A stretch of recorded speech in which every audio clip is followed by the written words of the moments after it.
Hey everyone, thanks for tuning in to today's Lunch and Learn. This is Seed&Spark's weekly series. Seed&Spark, if you don't know, if you're tuning in for the first time, is a platform built to support creators wherever they are in their journey, from education and crowdfunding to creative distribution methods. And so I'm going to bring in my colleague Clay, who will be leading today's discussion. Hi. Hello, everyone. I am Clay Pruitt. I am the head of acquisitions and programming at Seed&Spark. I have been with the company for about 2.5 years and have been so thrilled to work alongside Christina that entire time. Today's discussion, as I'm sure you will know by this point since you're joining, is focusing on the move for festivals into the online space. As I'm sure are all aware, COVID-19 has had pretty strong impacts on the industry in many, many ways. But certainly from a film festival standpoint, what was previously an incredible in-person experience for both audiences and filmmakers is now having to look in the virtual space to present their programming to the world. And so how do we navigate that as filmmakers, looking at sort of our overall strategy for our films and what it means down the road? So I'm excited to have with us today some filmmakers that are sort of in the throes of that process right now. I would like to introduce and bring on filmmakers Megan Peterson and Hannah Black to discuss their latest feature, Drought, as well as Iram Perveen Bilal to discuss her new feature, I'll Meet You There. Hello. Hello. Thank you so much for joining us. Thanks for having us. Yes, much appreciated. So I kind of want to kick things off a little bit talking chronologically here. So let's go back and pretend, or not pretend, let's go back to pre-pandemic, to, before the entire world changed. I'd love to hear from each of you a little bit. Sorry, and I should provide some context here that I'm also going to be speaking with Christina as a filmmaker of shorts, since the festival path is a little bit different in that regard. So just to provide some context for the audience there. But I'd like to have each of you sort of discuss what you had in mind for your festival strategy prior to the pandemic hitting and closing a lot of these festivals. Whoever wants to start. I'll pick on Iram. Oh, okay. Some of you may know that I was in competition at South by Southwest for a film that was in the works for 10 years. So it was a very long journey. It was the first script I'd written, and then it was very personal and harrowingly hard for me.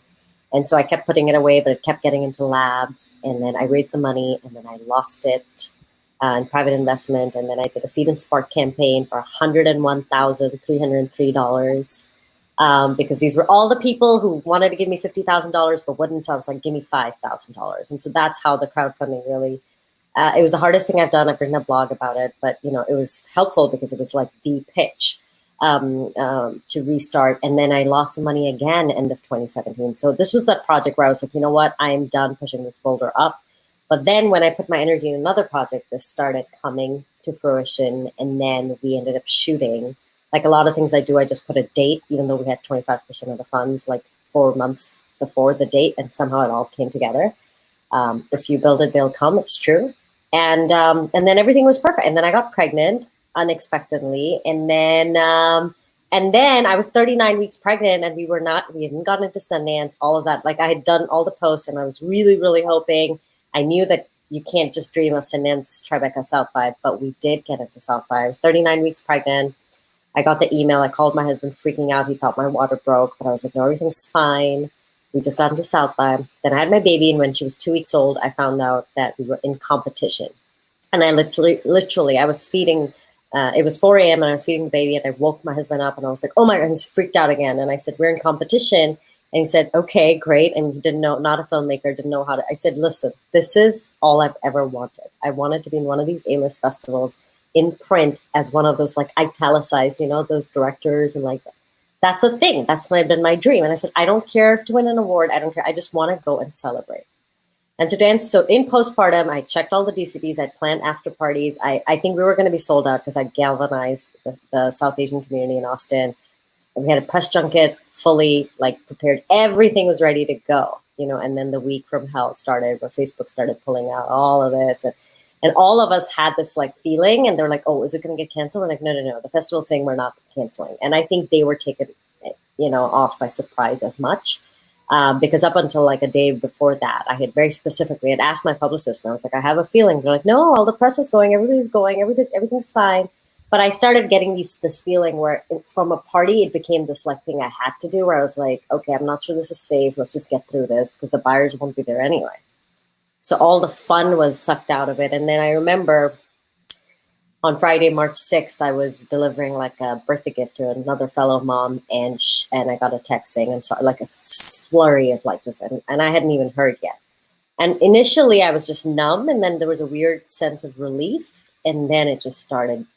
It was like stages, you know, people talk about stages of grief, and it was one of those griefs where like very few people understand what you're going through unless they're in a similar position. And then it's also like, you're not even allowed to grieve because people are dying. It's a pandemic. So there was all of that, you know, and postpartum. So it was too much happening at the same time. So that was my story about pre-pandemic and what happened, because that was a question right now. So I'll stop there. Yeah, that's great. We'll come back to some of the things you brought up, but I'd love to hear from Megan and Hannah. Yeah, Hannah, unmute so we can talk. We are like one brain. Yeah. This whole situation has been hard for us because we finish each other's sentences, and that doesn't really translate on streaming. Yeah, so at least we can unmute together and talk together instead of taking turns. Iram, my gosh. Wow. Thank you for sharing. So our story, we crowdfunded on Seed&Spark. We created this story called Drought together. And also we wrote the roles for ourselves because we're Southeast actors. So we did that. We shot the movie despite all odds, even in the middle of a hurricane. And then we got into some great festivals. We're actually going to have like this 3 festival world premiere weekend where we're going to be premiering at 3, like all on the same weekend. And then COVID hit. And so we about a month, or no, it was maybe 2 weeks before we were about to world premiere. Yeah, we were going to world premiere in North Carolina. We had won the Hometown Heroes competition.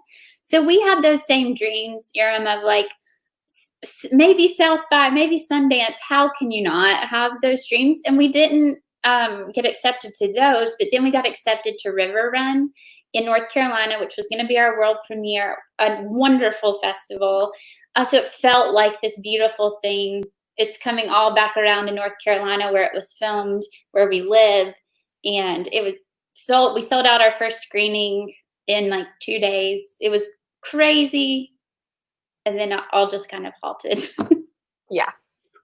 So of course, and just like Iram was saying, it did feel like this weird, and I think it's still happening, kind of stages of grief, but then also feeling guilty because we're safe, we're well, we're healthy, and there's people passing away from this horrible, horrible illness. So it is this very weird feeling that I don't think anyone has, that we're all collectively learning how to navigate for the first time.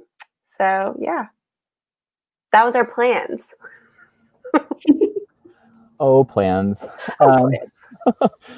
Christina, for those of you who don't know, Christina is like the most prolific filmmaker I've ever met. She makes short films and feature films, and at a cadence that I do not understand how she does it all.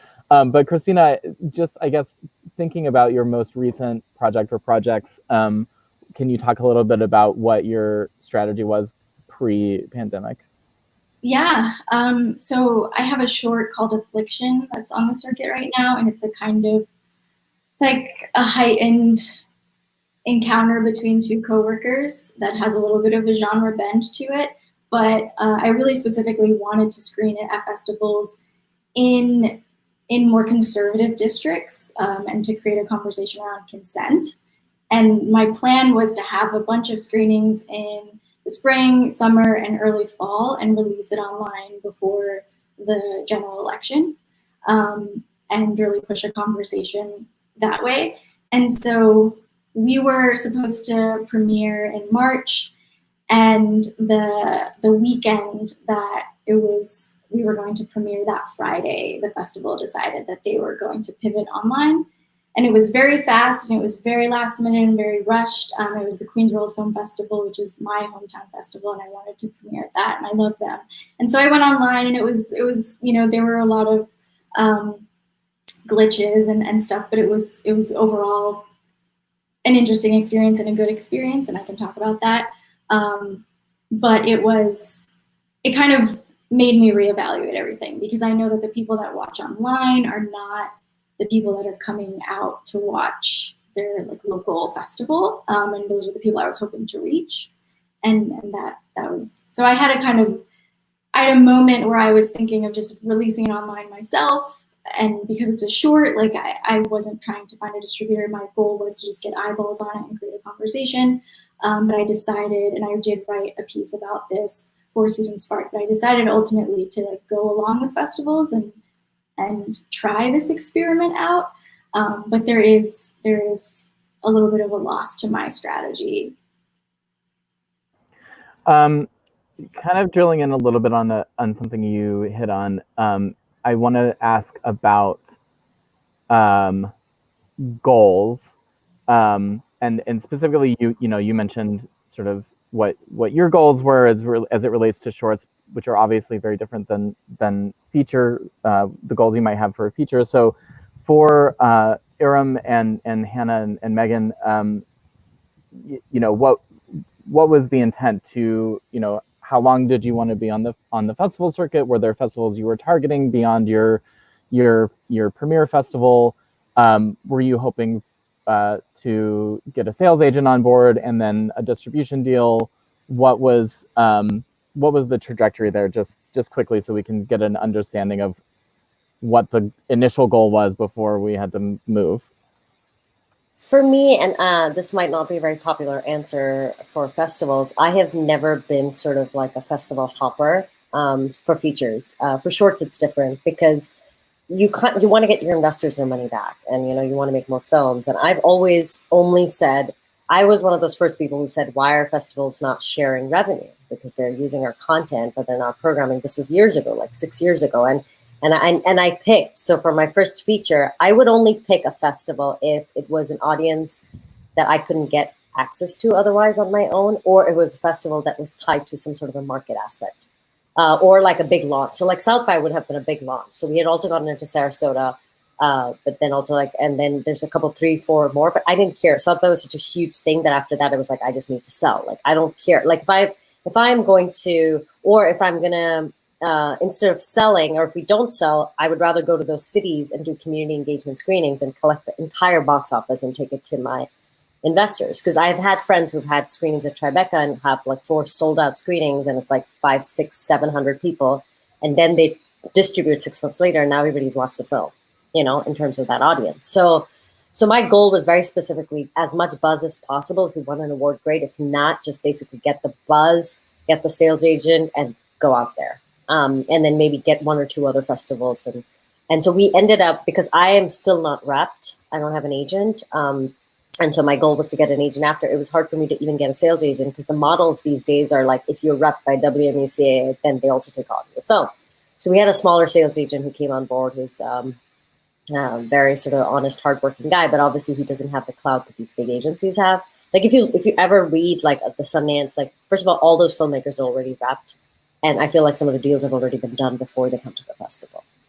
So for me, I knew that. So that is why, even going back to what we were saying earlier, sort of the guilt, a bunch of competition filmmakers decided not to hold press because of the pandemic. And they also said, oh, we want to like do it. But my situation, and I wrote an op-ed, which I can share in the chat later for everybody on this. My situation was, I don't know. There's a lot of uncertainty to say that, oh, you know, you'll get into Toronto or like wait 6 months. I feel like it's not like everybody's going to unpause out of this world and be like, oh, South by, where are the South by filmmakers, right?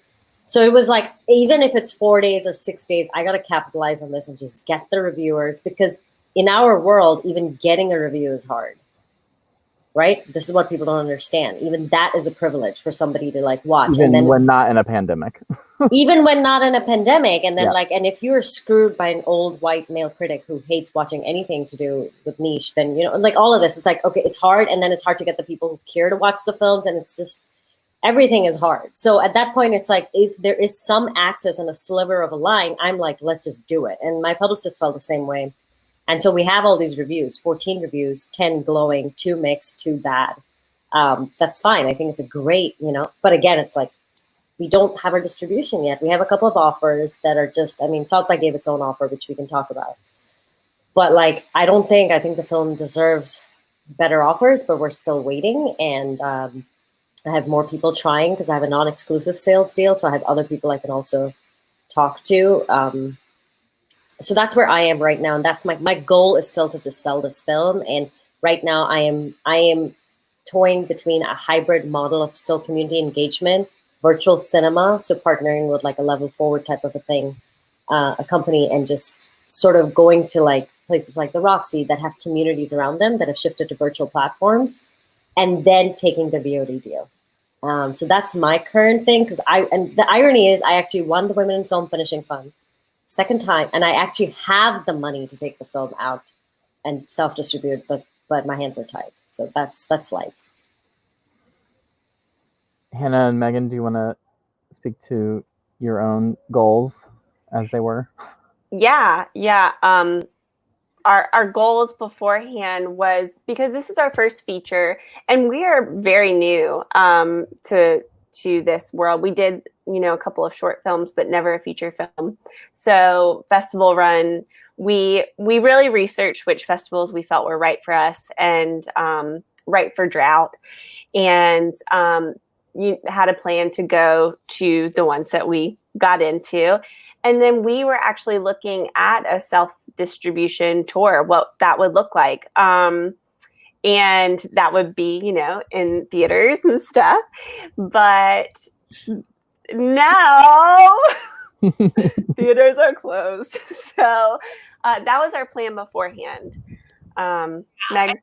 Our biggest goal was to, because we are so new to the industry, was to network and make connections to gain more audience and understand what they connected with our filmmaking and this film specifically. And yeah, like Hannah said, researching which festivals made sense for us and also which film festivals would help us with travel and that kind of thing, so that we could be there in person, since a lot of our goals were to connect with audience or other filmmakers. Right. So that goal has shifted. Yeah. My heart bleeds for you, because especially as a first feature, festivals are there are parties, right? There are conferences. They're the best thing ever. Like, the most beautiful thing is to go to each other's films and connect. And I really hope that you're able to still get that. I will say that in this whole insanity of what happened, I don't think competition directors have ever bonded as much as they did for South by. That's awesome. So That's that kind was of the cool. silver lining. You Yeah. will forever have those people in your corner for sure. Yeah. Absolutely. Christina, I know you touched on this, but is there anything you wanted to add in terms of what your goals were going into this? No, I love attending festivals too, so that was a big part of it, was just going and hanging out with people I've seen on the circuit before, but I never see outside of the circuit, you know, because we have similar films, so we tend to play at similar festivals. And just to like watch my film with an audience, because there's a big gasp moment at the end that I'm just never gonna really hear. Yeah. Yeah, there's something really special about that live audience interaction component. Okay, so shifting to where we are now, and which is, I think we can all agree, an ever-evolving landscape of policies and opinions and things. So as best you can, just sort of speak to where you're at in the moment. I think I'd like to start with Iram in uh, I guess your experience with your first offer to go online with the film as part of a festival, and any subsequent offers that you've had. Sorry, there's a garbage truck right behind me right now, which is perfect timing. Um, so, and I guess sort of what were your considerations when you were approached for those opportunities? I think, again, you know, as much as an artist, you have to, as an independent filmmaker, you don't have the privilege to just be an artist. You have to be, I always say I'm a filmpreneur. So you have to protect your investors and the people who help you make art. So in my case, as much as I wanted to target the audience, I really needed to accept something that would not violate my sales potential. So, you know, the Amazon deal that happened with South by, we found out at the same time it hit the press. It's not like we knew before, and then we were not given any numbers. It was like, okay, we need to first know how many people opt in, and then you'll know what a screening fee is. But it's like for 10 days, not behind a paywall for anybody with an internet connection in the US. So here I'm thinking, and I'm like, why? Like, that's a sort of deal that I would consider for $250,000, maybe, you know?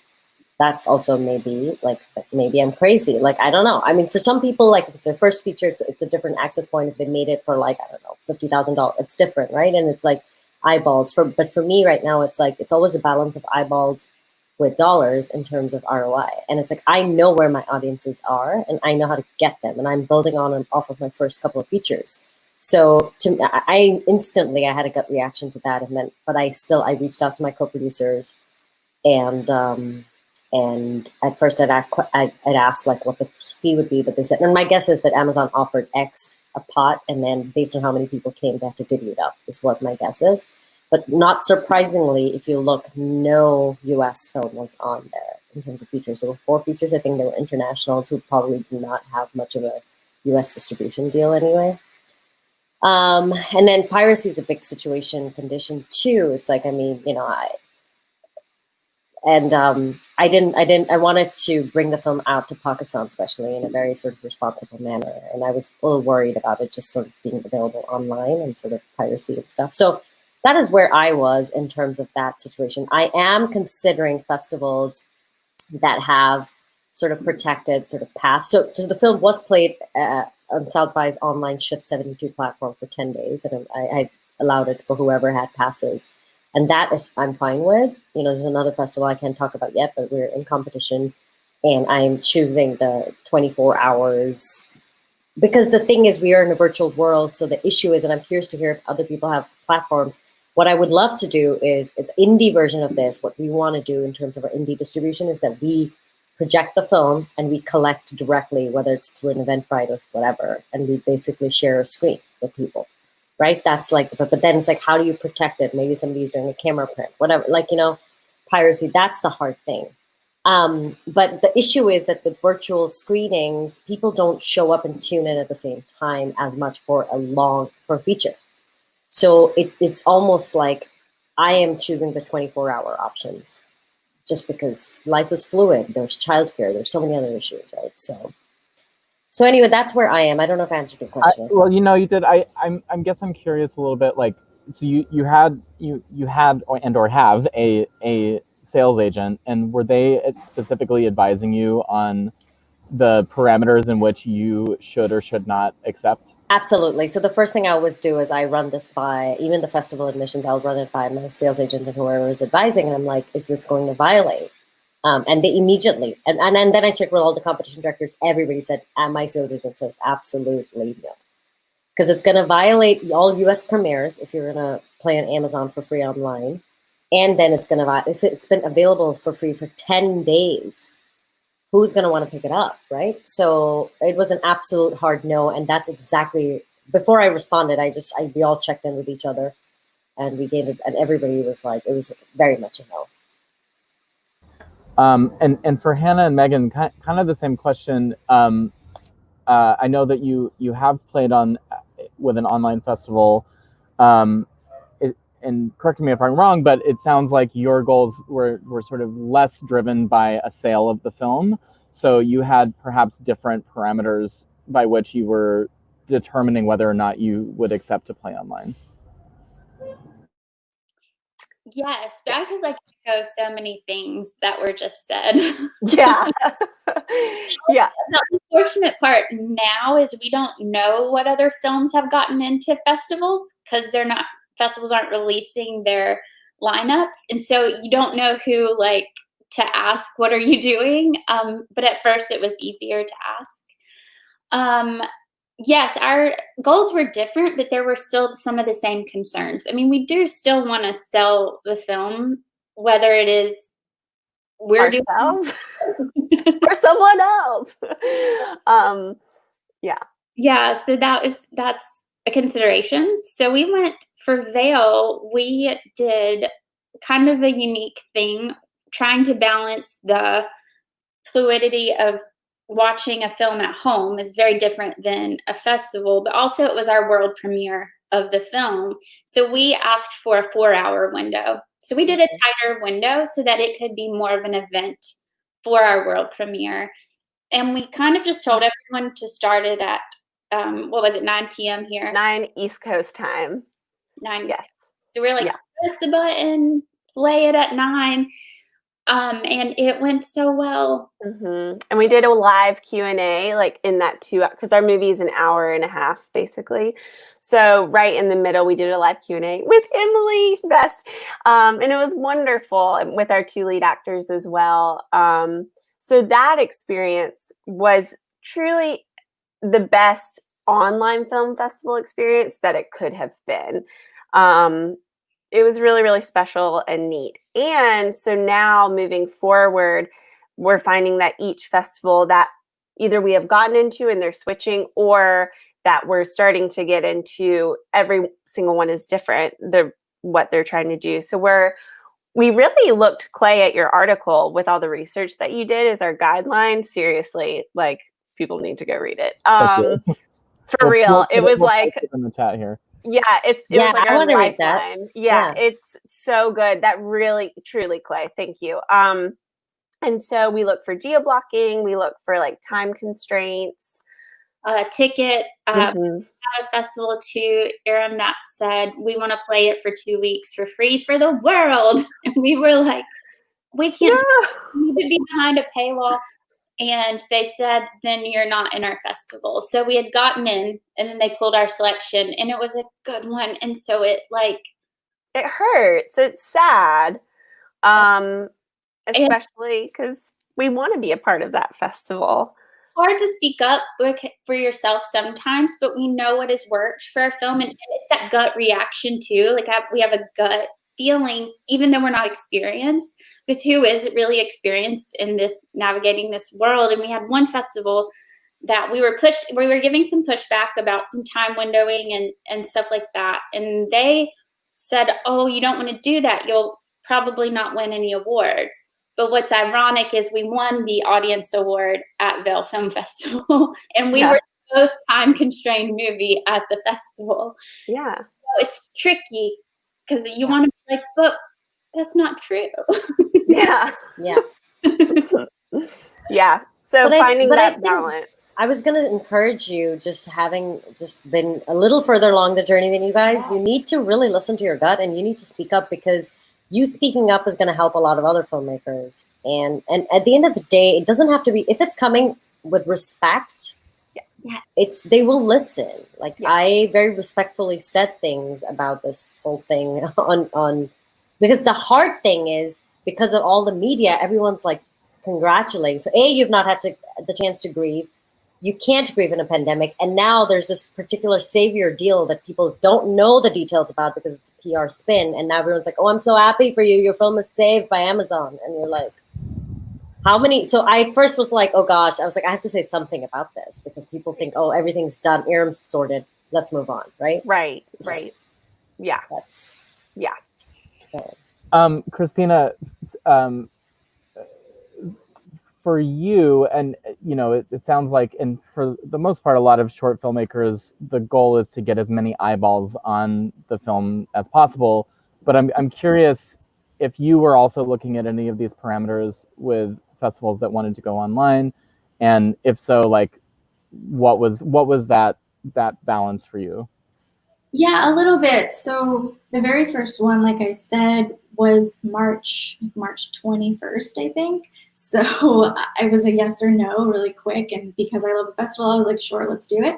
I don't know if I don't think I would have said that with a feature just because of, like all of these parameters to consider.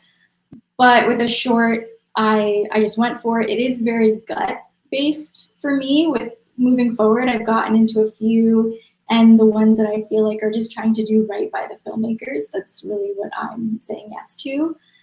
Because there are definitely opportunities to make a little bit of money from shorts, like licensing fees here and there. But for the most part, I think, and how I approach shorts, it's really about audience building. And this particular film, it's about conversation, like creating a conversation. So the thing that I'm looking at most is like, are they helping to facilitate a Q&A? Because a couple I've done myself, and it's like, it's just me and the same audience over and over, and what I want out of a festival is a partnership. So like you bring in some audience because you're doing all this marketing to your specific audience, your local audience. So that's been a factor. And also just looking, what's beneficial about shorts, I would say, is that often you're put in a block, which can be not great if the blog itself is not great, but if you really like the films that you're partnered with thematically, you can create buzz together. And so I've been trying to do that as much as possible, and mainly I've been prioritizing festivals that help make that happen, help connect us together. I want to touch on something that you said, Megan, like in terms of how hard it is to speak up and kind of hold your own. I think the balance of power has always sucked for independent filmmakers. And that's not to say that independent film festivals are the bad guy. It's all sort of a trickle down effect of just the overall system that we have built, or that those who came before us have built, and pigeonholed everybody into. But I want to just double down on that for a second, in just reminding the viewers here that a festival cannot happen without you, and it is incredibly important that you vocalize your position and what is important for your film, because your film has a life beyond this one festival that wants you to commit to it. You know what I mean? So if in a lot of festivals, it's been long enough at this point that they've all sort of looked at all of the different platforms and the different technology and ways that they want to take their festival online, and what those limitations are, or what they're willing to shell out for to have. Things that I point out in the article that we just posted, things like, does it geo-block? How specifically? Can you ticket cap it? Can you time window it? How can you protect it so that it can play successfully in different markets? And if they haven't been thinking about those things, that's on them. And you really need to just educate yourself on those questions that you need to be asking, and don't feel afraid to ask them, because that's how you move everybody towards a system that's going to be most beneficial for independent filmmakers. And to be honest, I'm almost done with my rant, I promise. This is a great moment to finally take some of that power back. And who knows how long lasting it's going to be, but I would say don't be shy, as hard as that is, because we have grown up in this structure of waiting to get picked by the festival, and so we're just like at their beck and call and at their service, but it really needs to go the other way. Anyway. I'm so proud. We did. We did it in kindness. Like we said, you know, this is going to sound like a lot of demands. I hope you know our heart isn't to like demand all these things. Like we have these reasons behind these requests. And we did. We stood up for our film, and it ultimately didn't work out, which was tough, but in a way feels empowering, because we feel like we did the right thing for our film. And the cool thing is, like, oh no, you go. No, you go. Please. Well, I was just gonna say the cool thing is, like, some of those festivals have been like, hey, like, sounds great, but it's not gonna work for what we're trying to do as a whole, and we respect that. Cool. And then other festivals, we've said the same thing, and we've hopped on the phone with them and really talked about our experience, and they want to hear like how they can kind of pivot. So it's been really awesome in some aspects, being able to have those open conversations with some of them. Yeah. So I actually did the whole, like, I was speaking up. I usually speak up for myself, but like now, like, one of the other advantages of obviously going to like the smaller festivals is the investor community and your audience, right? So you're getting to network with other filmmakers. You're going to network with the audience. With virtual festivals, it's kind of not happening, right? So you have to reevaluate the value of these festivals. So one of these festivals that is a so-called independent friendly festival approached me 2 weeks ago. And so this was that festival where I could ask. And so it was a very strange contract, I felt. It was, again, 10 days on demand for free, I think, or whatever their ticket was. But it was a 10-day window. And then it explicitly decided to write in the contract that we are not offering any fees, and this and that. And then it was just kind of, I felt I had a weird gut reaction. So I wrote back. Mm-hmm. And this was 6 days ago. And I just asked the question, is the festival open to splitting revenues? And I said, in this COVID world, I hope you understand filmmakers are having to pivot even more to derive valuation from virtual festivals. Because the fact is, what is this festival giving me that somebody else isn't, right? Right. So I asked, and it's been radio silence for 7 days. But I also obviously was like, okay, it's fine. At a certain point, I'm not interested in just participating in virtual festivals. I would rather just take my distribution deal and actually start flowing revenue to my investors, right? So what are you offering me that is different? You're not a South by or Sundance. You're not going to say, like, set me up with virtual markets or meetings or whatever. Right. So it is important that this is the time to speak up, because this is the time. And maybe when we come back, this will be a situation where we will start doing that revenue split that I wanted like 7 years ago. Yeah. To drill down on that a little bit more, what are the other value adds that festivals can provide that are interesting or enticing to you as filmmakers?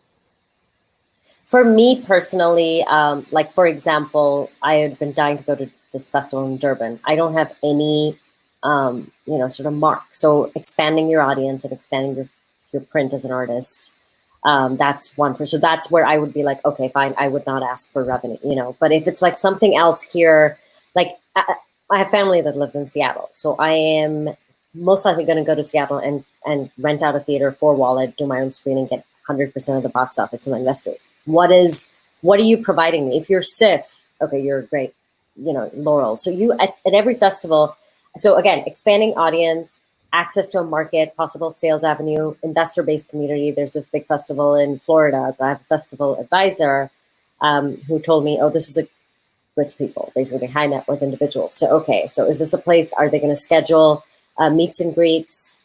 Is this going to be like a big PR, so festival PR? There's some festivals that will not bother. Like, that was with my shorts, I found this to be horrific, which was that I would go to these small festivals, and it's like at a certain point you're trying to get laurels, but then you show up to these festivals and there are 4 people there. And I've always felt that I have been doing all the marketing. So how much marketing are they doing? And if you're doing the marketing, or like limiting number of screenings, right? That is another thing. It's like, how many screenings are they doing? So like, if I don't need 4 screenings, especially if it's a potential market for distribution, I need just enough appetite for word of mouth to build. So they're seed audience builders. So I mean, again, Eyeballs, money, long-lasting relationships, right? These are three easy factors for festivals, and clout, prestige, value, in terms of laurels. Yeah. I would add respect in there. Just, I mean, which is like more I guess theoretical, but it's but it drills down on several of the points you made before. Christina, from a shorts perspective, what are the other value adds that a festival can provide if you are either exclusively a short filmmaker or a filmmaker that happens to have a short on the circuit? Yeah, I would say what's really great about festivals is that, especially right now, they're all kind of talking to each other. And so relationships, like that's a big part of it. I know I had a short that it was a genre film. It's called The Gaze, that screened on the circuit last year. And through one festival, I got distribution with Alter, and that comes with a nice fee attached to it. And so that is something I would not have had without a festival. And so that's something that I'm looking at too, is just like potential platforms that are not exclusive, that offer licensing fees, and festivals are the way that I've experienced that before, and I think that is something that they have to offer. So looking at the distributors, like especially the smaller distributors that look for shorts, if they have them on their site as like a partner or someone who would usually attend, so we'll probably be watching them online. That's something that I think short filmmakers in particular should think about. I'm not in any way trying to self-congratulate right now, but I just happened to program the Palm Springs Short Fest Forum this year, and the forum has existed long before I was ever part of it, but that is for me an example of a value add that a festival brings to their filmmaking community by setting up these meetings, setting up these incredible conversations where you can learn and grow your career. The forum this year ended up being 22 different panel discussions with industry leaders. So I think, if a festival is not adding something that could advance your career in some way, even if it's not a direct value add to the particular project you're taking to it, that is a huge, I think that should be a huge factor for your decision-making process. I want to make sure we have some time for questions. So please, if you're watching, feel free to throw some questions into the comments.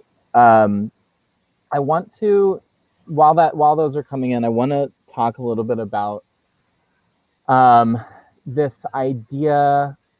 There's some filmmakers that are in the camp of, I'm gonna hold my film until next year, and then submit that way. A lot of festivals have somewhat modified their policy to accept the production timeline of films from 2020 into the 2021 circuit. But I'm curious what your opinions are on that. I think I personally think it's a mistake. And here's why. And I'm looking at it on the distribution side of things too. Everyone and the big boys and the big clubs and like all those big films with all the marketing, they're all holding for next year. So I think you have a big shot of being freaking like drowned with a tsunami if you wait till next year. And as hard as it is, it's like, okay, you weren't going to be here, but maybe you can be here. But like, I think if you try and all hit at the same time, spring, summer next year, my fear is, because in distribution, I have the same feeling, right? It's like, oh, I want to hang on to the theaters. But I mean, I still might be able to do some sort of community engagement, like Q&A. I can still fly myself and do Q&As and meet people in person after the distribution, right? You just have to think outside the box. Things might not be 1, 2, 3. They might be 4, and then 1, and then 3, and then 2. It's fine. So my quick thing is no. I don't think you should not wait. And this notion, oh, there's a production pipeline disruption, and so the Netflix months, oh yeah. These guys have like enough content for all of 2021. They're not going to feel it. And you're going to have to wait really long. It's 2022. Then if you're willing to wait that long, then sure. I think agree with all of that. I also think we don't know what the situation's going to be next year with the pandemic. Like, everyone wants to be optimistic, but I think just in the reality, like science, a year may not make that much of a difference. It may be 2022 that we're talking about for actual in-person festivals again. And I have a few festivals. I just heard from one yesterday that they're just postponing the whole program until 2021, and they're also accepting submissions for 2021. And I'm just like, okay, well, what are you gonna do when that rolls around and we might still be here? So, I mean, it's interesting because like already, especially smaller festivals that are under-resourced have a huge problem with having to get through so many submissions, because people submit to so many festivals even if they're not the right fit. And I know it sounds like a whiny thing to say, but for festivals, many of them are run by nonprofits and they don't have the resources to staff enough people to get through all those. So then if you're talking about doubling that number of submissions in 2021, it doesn't seem like a recipe for success. Yeah. I wanna call out, sorry, before I move into this, I know that Megan and Hannah, you unmuted, so. Oh, I was just gonna say, I think it's a personal decision too, but I would err on the side of just going for it. For us, it was personal because it's our careers, and we're trying to get our careers started, and so to just hold off another year didn't make sense to us when we could go ahead and start getting eyeballs on our film. Right. I mean, if you're Wonder Woman, I understand holding, but we're not Wonder Woman. Like just like think about if you're outside. And a lot of these, and out there in the world, how many opportunities, it's like time value of money, it's like content value of money. How many opportunities are there that you could be using or people approaching or future projects or investments? So it's important. And also, by the way, going to like Clay's point of not quite often, and I'm going to say this to the people watching, a lot of times when you're rejected from festivals, and this is all love to my program, is there are a lot of festivals that don't watch you. And here's why.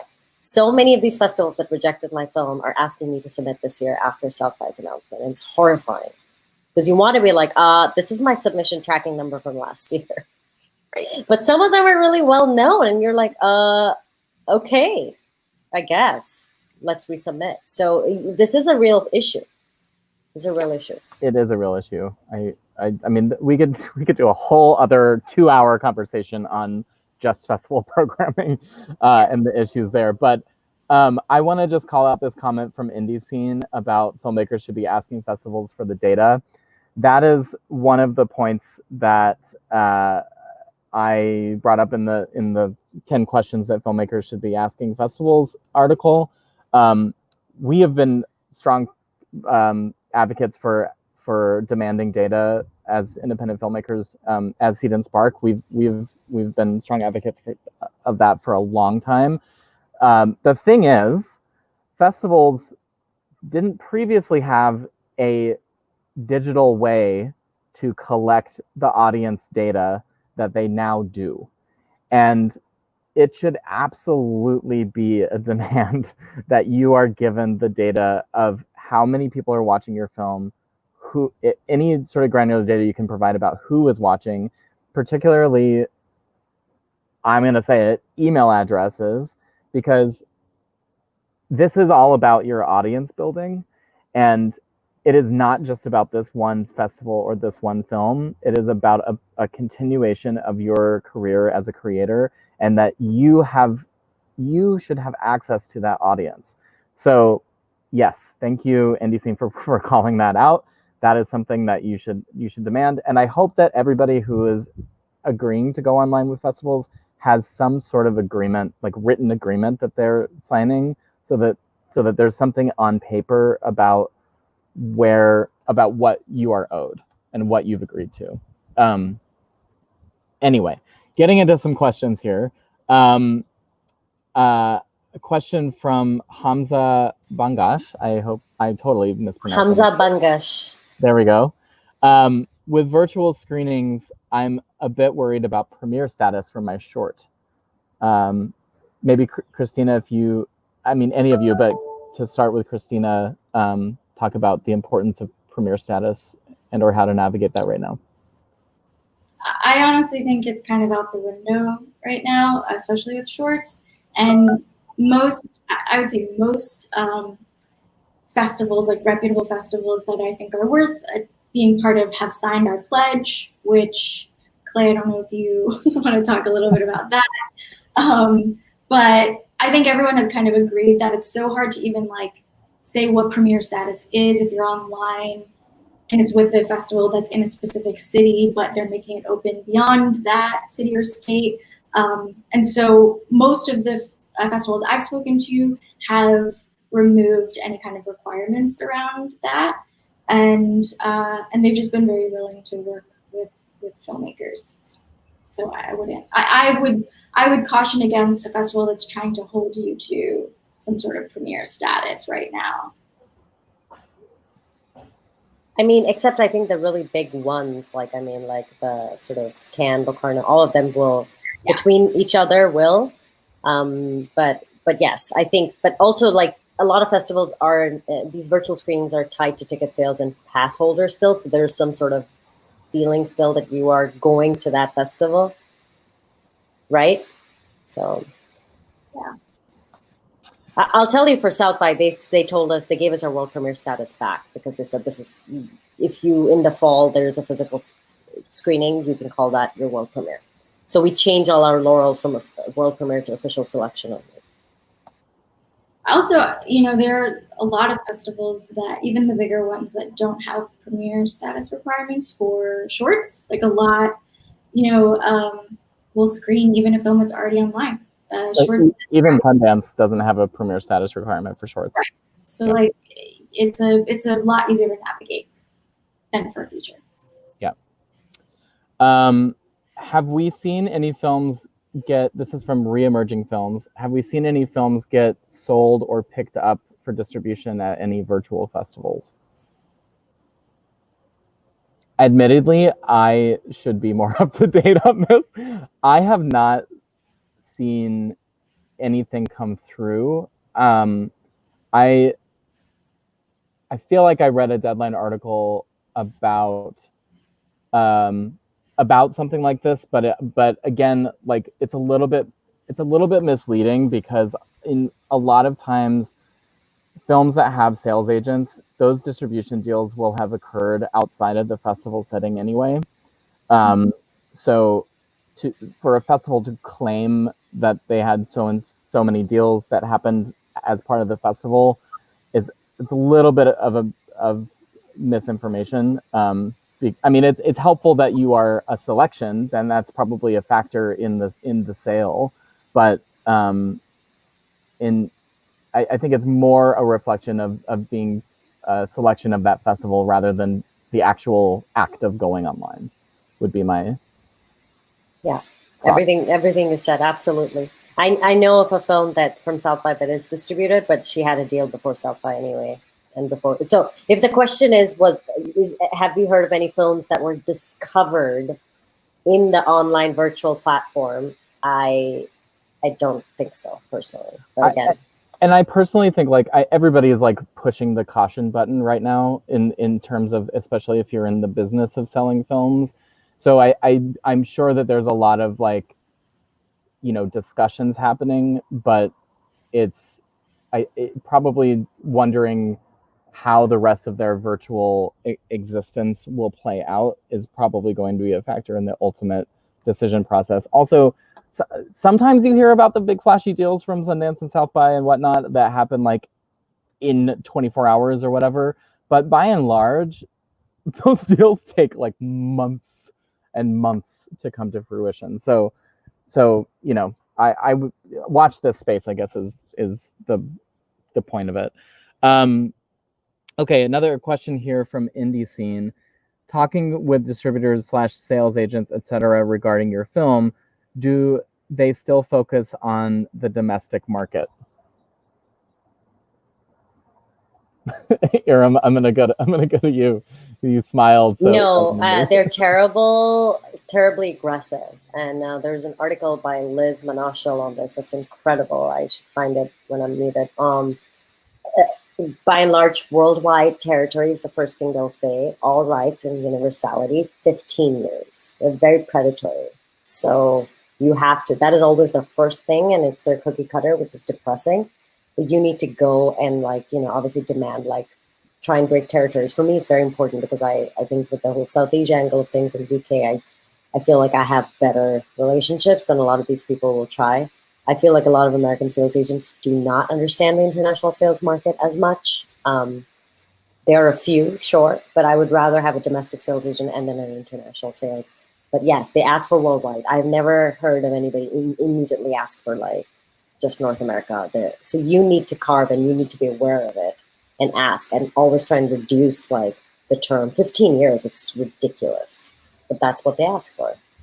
Particularly in the streaming space, I think is a bit different. I think it's more common to see different territories broken up in theatrical, in terms of domestic, Europe, etc. But in terms of streaming sales, it is typically worldwide. And given that we're all watching all of our content online right now, I think that's probably where the focus is. Sorry, I feel like somebody was going to say something. Was that you, Christina? Oh, it was me. I was just going to say, we've been contacted by several sales agents, and exactly what you were saying, we're so new at this, but immediately we were like, that doesn't seem like a good thing. And it was a good reminder. We spoke with Mark Duplass, and he said, don't forget, it seems like we were discovered at Sundance because Puffy Chair goes there and gets sold, but it took a year to sell it. So it's not so be patient, and you don't have to say yes to the first thing that comes along, that you can really weigh out your options and keep ownership of your film and not lose it for 15 years or more. By the way, also another thing, since a lot of these deals right now are digital, you can, and they're okay with it, you can ask to carve out theatrical, so that say I don't know, 8 months later, you want to do your tour still. You can still probably do your tour and still have your fans come out and watch and have your Q&As. So think about asking for theatrical, because now they think of theatrical. If you're going to just do it on your own anyway, it's just going to help market and drive to online. So they view your theatrical as a free marketing for money that they'll get. So ask for that theatrical, because it is important for us filmmakers to have those experiences. Absolutely. I'm going to go to another question here from Resistorhood. Cool name. What is the general success of festivals going online? I have seen some that have had amazing turnout, but some seem that many others are very underwhelming.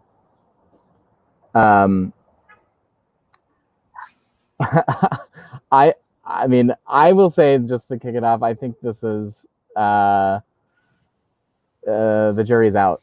And it's also, there's so many variables in terms of what else are you competing with online at the moment. How far is your reach? Are you geo-blocked heavily? What is your marketing? I mean, the thing is that is tricky right now is that everybody was already competing with the streamers of Netflix and Hulu and Amazon and everything. So then to add yet another streaming thing on top of it is a challenge. So I think it's sort of a mixed bag. I'm curious what the rest of you have seen.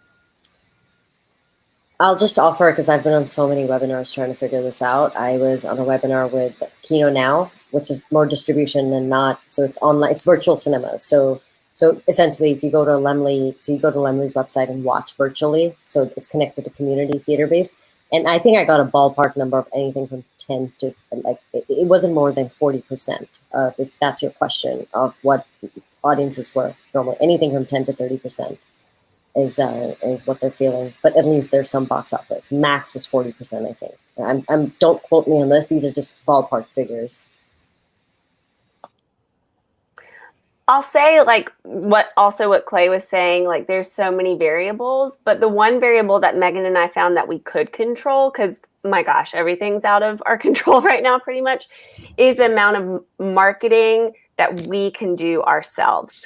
So we crowdfunded on Seed&Spark, and with that we gained an audience, and they've been following us along the way. So when we knew that we were going to world premiere online, and of course a world premiere is different because it is going to be more exciting because it's like the first time, but we just blasted the heck out of like the times and just all the information on our social media, and that really helped for us like drive audience. Now we didn't drive all that audience, no way in heck, but that is the one thing that we as filmmakers can control. So if you do go virtual, use those socials. Yeah, that's all I can say. More audience than we could have fit into theater there. So for them, it was more than we could have brought in at the Action Fest. Yeah. I know we're at time. I just want to tag on to that. It is not unheard of for a distributor to take note of a film based on the audience it has amassed. Mm-hmm. So further drilling down on the point of asking for the data from your festivals, if you can amass all of that data and show a distributor this is the audience we have already for this film that likes this film, that does move the needle. It absolutely does. I know we're at time, but if anybody would like any sort of parting thoughts, advice, pats on the back. I don't know. I'm going to actually have to go. So I wanted to thank you so much for your time. And my only comment to people trying to self-distribute, I mean, this is a time to embrace your power. And because of the data I aggregated 7 years ago with my first feature, I have the confidence now to go out and re-engage those audiences. Even if the film goes off to a Netflix or whatever, I can now email all those people and be like, hey, I want you guys to all tune in at this time, and we're doing a Q&A, and I can still like your power as an artist is to stay connected to your audience, because that is what will drive inspiration to you to create art. That is what will literally drive your box office, and they're your leverage. So they're your leverage, they're your inspiration, and they're in some ways your green lighters. So stay connected to them. Thank you so much, everybody. I really gotta go. Take care. Thank you, Iram. Bye. Bye-bye. Megan and Hannah, do you have parting thoughts? Parting thoughts. Am I muted? No, you're. Oh, now okay. Parting thoughts. Yeah, I think I guess just really like do the research, read the article that Clay wrote. It's in the chat. And really just, I think the best advice that Megan and I also got was what are our main goals for our film, like the outcome. For some people, it's money. For us, it's reaching the widest audience and creating like a sustainable career for ourselves and for the people that we collaborated with. Of course, we want to make money too, but pick like the top thing that is most important for you and your film and your team. And then when you're doing the research for those festivals, whether they go online or I don't know, keep that in mind. Megan?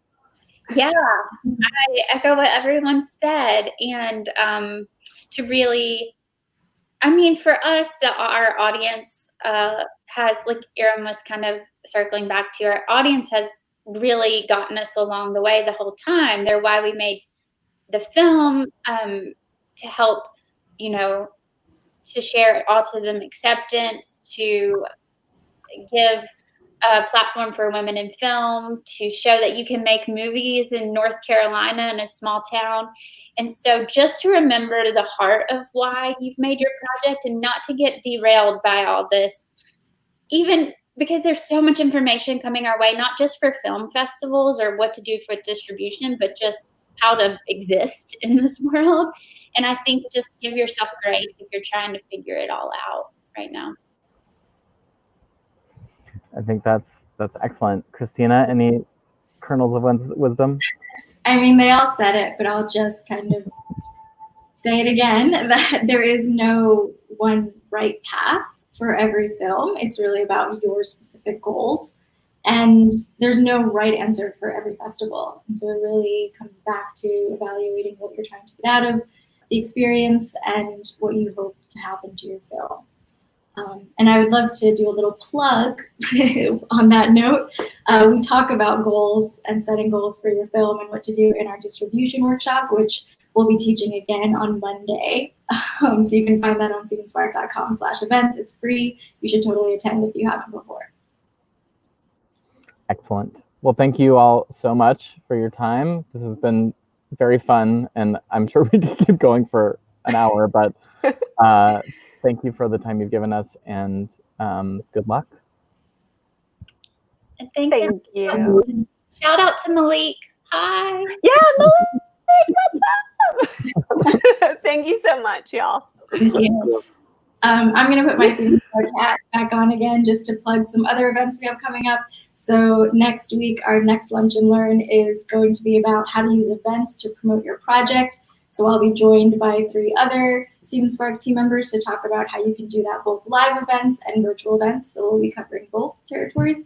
And then our next creative sustainability session is on Friday, next Friday, the 10th. And that'll be a kind of mix of mental wellness and writing inspiration. And it's called Why Aren't You Writing Right Now? So check that out, and I hope to see you.